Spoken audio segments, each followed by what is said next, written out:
Salut à toi, enfileur de bison du Texas, et bienvenue dans cette nouvelle vidéo. Aujourd'hui, deux sujets bien polémiques parce que j'ai les nerfs, l'état des routes en France et les lois routières bidons. Alors c'est parti, nid de poule, ornière, chaussée déformée, marquage effacé, route inondable, revêtement usé, rafistolé avec des rustines de goudron ou des gravillons. Fait pas bon être motard en France. Déjà parce que tu dois gérer le danger généré par le trafic et l'inattention et la stupidité de certains usagers de la route. Tu dois aussi gérer les conditions météo et aussi malheureusement l'état des routes qui ne fait que se dégrader d'année en année. Qui ne s'est pas déjà fait surprendre par un nid de poule ou un tas de gravillons? L'état des routes en France laisse à désirer et a un rôle dans quasiment 50% des accidents de la route. Quasiment 50 putain de pourcents. Nous, en tant que motards, nous sommes plus en danger étant donné que la stabilité d'une moto, finalement, ça tient à peu de choses. Pas besoin d'avoir fait maths sup pour savoir qu'un nid de poule en courbe, c'est un coup à se faire mal. Et les rustines de merde en goudron pour rafistoler ça, non mais sans déconner, c'est quoi ce travail? En été, le goudron redevient mou, et là pareil, tu passes dessus, c'est pas le bon plan. On nous casse les couilles lors du passage du permis sur le risque routier moto. Mais quand est-ce que l'État assume clairement sa part de responsabilité dans le risque routier? Parce que t'as beau rouler équipé en respectant les limitations, si une fissure sur la route te fait guidonner, tu vas quand même t'étaler par terre comme une merde. Donc petit message pour l'État, vous le haut du panier, les élites au pouvoir légitimement obtenu, vous êtes coupable de mise en danger de la vie d'autrui de par votre inaction. Alors la question que tout le monde se pose, ils attendent quoi là-haut pour bouger? Eh ben on va y répondre. Voyons un peu les chiffres. Évidemment, j'invite tout le monde à émettre une réserve quant aux chiffres que je vais vous annoncer, vu que je les ai collectés en faisant des recherches sur le net, entre les médias mainstream qui mentent tout le temps et manipulent, et les théoriciens du complot qui pensent que c'est les Illuminati qui ont fait un pacte avec les témoins de Jéhovah pour que les francs-maçons volent l'argent et la redistribuent aux aliens de Roswell pour envoyer des chemtrails dans le ciel et détruire le World Trade Center. C'est pas facile de faire le tri. Le réseau routier regroupe près de 1 073 500 km de voies diverses, autoroutes, nationales, départementales et communales. Sur ce total, l'État gère les 9 600 km de nationales et les 2 600 km d'autoroutes non concédées à des sociétés privées. Les départements gèrent les départementales, soit 376 000 km, et les communes gèrent les routes communales,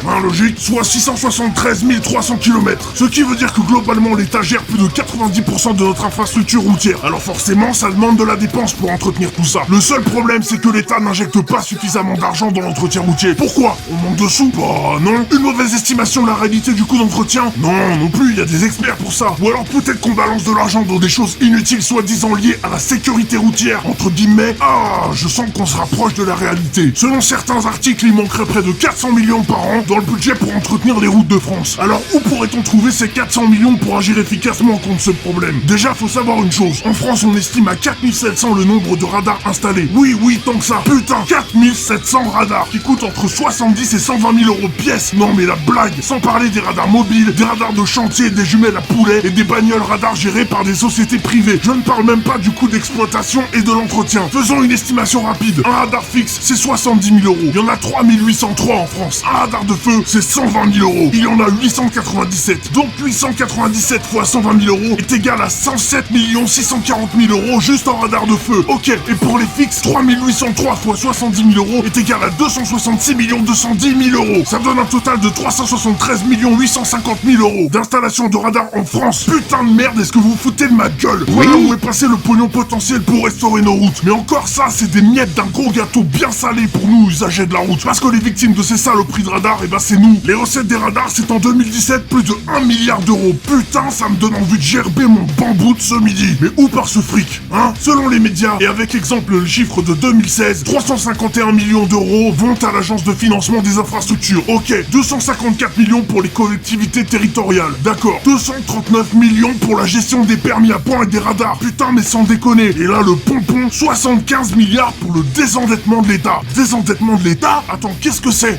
Mais oui, je me souviens. C'est cette fameuse dette dont j'entends parler depuis que je suis gosse qui représente des milliers de milliards d'euros et dont on ne sortira jamais. Oui, c'est bien ça. Ok, donc si on additionne les 350 millions injectés des recettes de radar plus les normalement 800 millions initialement prévus par l'État, il ne manque plus que 50 millions pour qu'on soit dans les clous. Pourquoi nos routes ne sont donc pas restaurées? Et expliquez-moi, bordel, pourquoi dans le pays le plus taxé au monde et le troisième pays ayant le plus de radars automatiques en Europe, on a des routes dignes d'un pays du tiers-monde? Comment ça se fait que la Suisse, par exemple, qui est 13 places en dessous de nous en termes de taxes, est le troisième meilleurs réseaux routiers au monde. J'ai volontairement pris le sujet des radars pour illustrer toute cette supercherie appelée sécurité routière. Pour la bonne raison qu'aujourd'hui on préfère développer des radars pouvant détecter si Jean-Michel se gratte les couilles derrière son volant, plutôt que de réparer des routes qui sont hors d'âge. Tout ça pour dire que tous ces connards de technocrates n'en ont strictement rien à foutre de votre sécurité. Le fric avant tout, hein. Ils vont pas cracher sur 1 milliard d'euros, les cons. D'ailleurs, il ferait bien de remplacer le terme pour votre sécurité sur les panneaux de radar et mettre pour votre rentabilité, ces fils de pute. Bah ouais, tas de fainéants de Gaulois réfractaires illettrés, il faut bien redresser le pays, merde. Entre une voiture à radar embarqué et l'ajout de glissière de sécurité, lequel des deux est le plus rentable? Et encore, je vais être cool et ne pas parler des spots soi-disant choc de sensibilisation, il y a presque pire sur Gulli. Toutes ces années d'études pour arriver à gouverner le pays comme des merdes, vous êtes vraiment des clowns. J'ai envie de vous faire un gros plaquage style foot américain pour vous remettre les idées en place. Prévenir, responsabiliser. La politique sociale, regardez. On met un peu de dedans. Fatality. Quand la violence se déchaîne, la liberté cesse. Leur détresse, ce n'était pas mon souci. J'avais d'autres priorités. Je l'aime. Trêve de plaisanterie, passons au sujet numéro 2, les lois routières bidons. Essayez de se donner bonne conscience en mettant en place des lois pour améliorer la sécurité routière, ça peut être une bonne idée. Encore faut-il que les lois en question ne soient pas pires qu'avant ou complètement connes. Allez, je ne vous fais pas plus patienter, voyons ensemble des exemples. Le nouveau format des plaques d'immatriculation. Bon là, on est pas mal pour un échauffement en termes de conneries. Sans rire, en quoi ça sert à la sécurité d'un motard de rouler avec un panneau publicitaire au cul de sa moto? Pitoyable. Sérieusement, plus on avance, plus je me demande si ce gouvernement c'est pas la famille de l'autre grosse conne de Nabila. Non mais allô quoi. Ta gueule, grosse pute, et dis à ton oncle d'arrêter les conneries 5 minutes. Seconde loi débile, les 1500 € d'amende et la possibilité de confiscation de la moto par les poulets, sans aucun système de mesure sonore. Et oui mon cher Jean Célestin, en gros t'as un abruti avec certainement un QI inférieur à celui de Ribéry. Mais j'espère que la retourne va...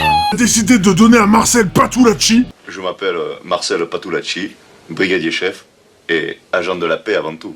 La possibilité de te coller l'équivalent de un salaire d'amende et de te faire repartir à pied sur sa simple appréciation du volume sonore de ton pot. Non mais là c'est trop, faut que je me calme sinon je vais bouffer mon clavier. Putain mais c'est quoi ce délire? Et imagine que le poulet habite à côté d'un Jean KTM 1290 Super Duke R, option ligne à crasse en chicane, et que ce dernier en partant à une soirée a réveillé le flic en démarrant sa bécane. Mais laisse tomber, c'est foutu. Et quand le lendemain il sera à son rond-point en train de casser les couilles à tout le monde, avec sa posture de cow-boy et son regard menaçant, si t'as un Jean moto déchicané qui passe par ici, bingo, 1500 balles, repartez à pied, c'est par là, et merci d'être passé. Encore une belle preuve d'intelligence de nos chers technocrates, et on les paye 8000 balles par mois pour ce genre de conneries. Putain, mais autant mettre Hanouna Premier ministre, au moins on saura à quoi s'attendre. Troisième loi, et pour cela je m'adresse à vous derrière vos écrans. Est-ce que vous roulez à 80 sur les routes secondaires? Sauf les mecs, en vrai, pas la peine de répondre, on sait que vous faites de votre mieux.